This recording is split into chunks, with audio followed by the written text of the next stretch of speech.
দেশে সড়ক নির্মাণে ব্যয় অনেক বেশি কেন? আসল কাহিনী জানালেন উপদেষ্টা। জামাত সংশ্লিষ্ট ২১৫টি স্কুল দখল নিল মোদি সরকার।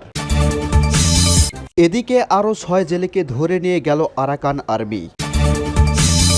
অন্যদিকে জাতিসংঘে একই দিনে ভাষণ দেবেন ইউনূস, মোদি ও শাহবাজ শরীফ। এবং সর্বশেষ জানিয়ে দেব কনসুলেটে আওয়ামী লীগ নেতা কর্মীদের হামলা, ব্যবস্থা নিতে মার্কিন পররাষ্ট্র দপ্তরে চিঠি।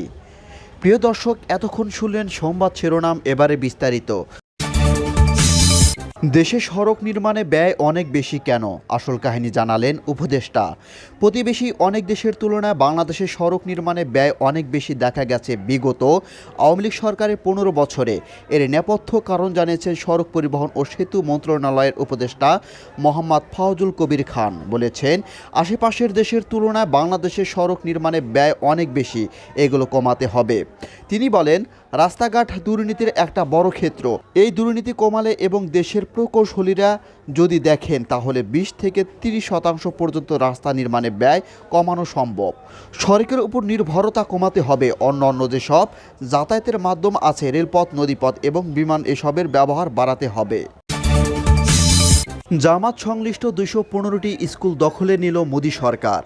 ভারতের অবৈধভাবে অধিকৃত জম্মু ও কাশ্মীরে আইআইওজেকে শিক্ষা খাতকে লক্ষ্য করে বড় ধরনের পদক্ষেপ নিল মোদি সরকার। ভারতীয় কর কর্তৃপক্ষ জামায়াত ইসলামী, জেইআই এবং এর সহযোগী সংস্থা ফালাহ-ই-আম ট্রাস্ট পরিচালিত ২১৫টি স্কুল সরকারের দখলে নেওয়ার নির্দেশ দিয়েছে।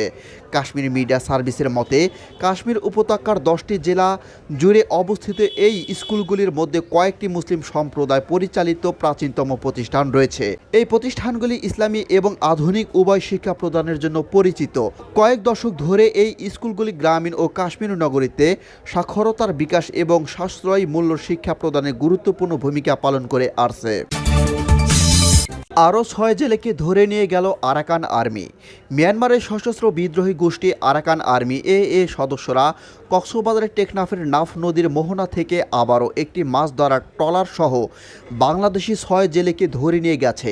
এদের মধ্যে মাঝে আব্দুল হাফেজের নাম জানা গেলেও বাকি ৫ জনের নাম ঠিকানা এখনও জানা যায়নি।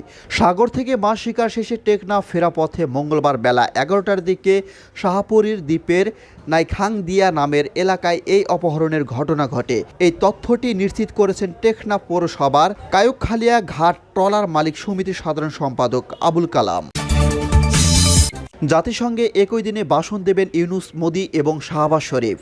জাতিসংঘ সাধারণ পরিষদের আসন্ন ৮০তম অধিবেশনে একই দিনে ভাষণ দেবেন বাংলাদেশের প্রধান উপদেষ্টা ডক্টর মোহাম্মদ ইউনূস, পাকিস্তানের প্রধানমন্ত্রী শাহবাজ শরীফ ও ভারতের প্রধানমন্ত্রী নরেন্দ্র মোদি।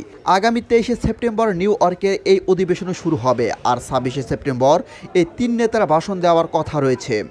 জাতিসংঘের শীর্ষ কর্মকর্তাদের শেয়ার করা প্রাথমিক সূচি অনুযায়ী ভারতীয় প্রধানমন্ত্রীর বক্তব্য পরপরই শাহবাজ শরীফের বক্তৃতা নির্ধারিত রয়েছে। ফলে ইসলামাবাদের জন্য সরাসরি নয়াদিল্লির বক্তব্যের জবাব দেওয়ার প্রকৌশলগত সুযোগ তৈরি হয়েছে বলে কূটনীতিকরা মনে করেছেন। কনসুলেটে আওয়ামী লীগ নেতাকর্মীদের হামলা, ব্যবস্থা নিতে মার্কিন পররাষ্ট্র দপ্তরের চিঠি। যুক্তরাষ্ট্রের নিউ ইয়র্কে বাংলাদেশের কনসুলেটে জেনারেল আওয়ামী লীগের নেতাকর্মীদের হামলার ঘটনায় মার্কিন পররাষ্ট্র দপ্তর সহ স্থানীয় প্রশাসনের কাছে লিখিত অভিযোগ দিয়েছে কনসুলেটের কর্তৃপক্ষ। স্থানীয় পুলিশ, মেয়র অফিস এবং মার্কিন পররাষ্ট্র দপ্তরের আঞ্চলিক অফিসে পাঠানো চিঠিতে দুষ্কৃতকারীদের বিরুদ্ধে কঠোর আইনি ব্যবস্থা নেওয়ার আহ্বান জানানো হয়েছে। কনসুলেটের দেওয়া এক সংবাদ বিজ্ঞপ্তিতে জানানো হয়, গত রোববার ৬ অক্টোবর জুলাই গণ অভ্যুত্থান দিবস এর প্রথম বার্ষিকী উপলক্ষে কনসুলেটের এক মতবিনিময় সভায় আয়োজন করা হয়। এতে প্রধান অতিথি হিসাবে উপস্থিত ছিলেন তথ্য ও সম্প্রচার মন্ত্রণালয়ের উপদেষ্টা মোহাম্মদ মাহফুজ আলম। বাংলাদেশি শিক্ষার্থী সহ প্রবাসী কমিউনিটির প্রায় ১.৫ শতাধিক মানুষ অনুষ্ঠানে যোগ দেন। কনসুলেটের অনুরোধে নিউ ইয়র্ক সিটি পুলিশ আগে থেকে পর্যাপ্ত নিরাপত্তা ব্যবস্থা নেয়। বিজ্ঞপ্তিতে আরও বলা হয়, বিকাল ৫টা থেকে যুক্তরাষ্ট্র আওয়ামী লীগ ও সহযোগী সংগঠনের নেতাকর্মীরা কনসুলেটে প্রাঙ্গণের সামনে জড়ো হয়ে সরকার বিরোধী স্লোগান দিতে থাকে এবং অশ্লীল ভাষায় গালিগালাজ করে। এক পর্যায়ে তারা অতিথিদের প্রবেশে বাধা দেয়, দাওরা করে এবং ডিং নিক্ষেপের মতো অপ্রকৌশল ব্যবহার করে।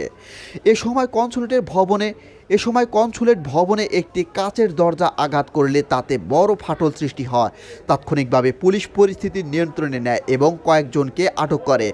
কনসুলেট কর্তৃপক্ষ ঘটনাস্থলের ছবি ও ভিডিও প্রমাণ হিসাবে পুলিশের হাতে তুলে দিয়েছে। পুলিশ এ বিষয়ে প্রয়োজনীয় আইনি পদক্ষেপের আশ্বাস দিয়েছে।